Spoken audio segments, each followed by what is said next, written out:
nytt år, 2023, 1 januari. Jag tar en kort promenad i Torups bokskog här i Skåne där jag bor. Det är så grått.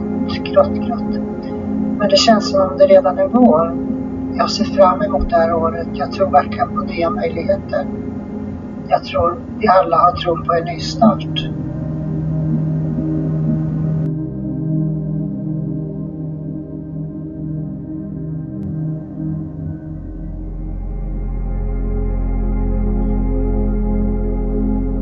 Naturen möter mig och sträcker sig efter mig. Den vill mig väl, känns det som.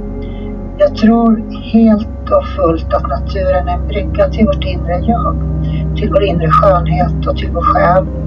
Och till andra vackra världar som utspelas just nu samtidigt.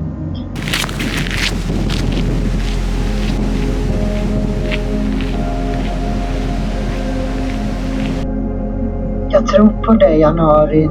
1 januari 2023. Bara man har lite tålamod så kommer du transformeras. Du försöker lura oss med din tristess. Men jag vet att du kommer leverera en fantastisk fin förändring för oss alla.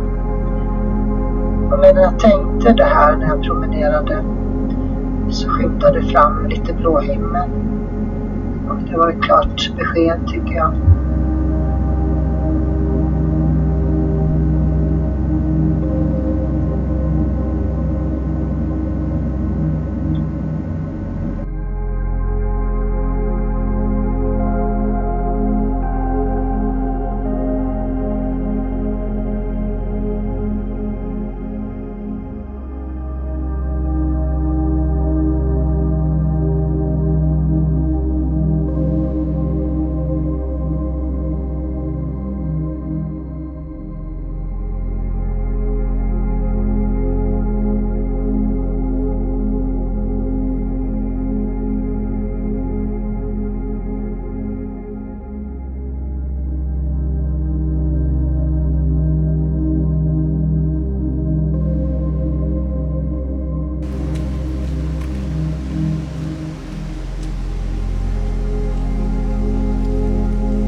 Tack för att ni har tittat på min lilla film.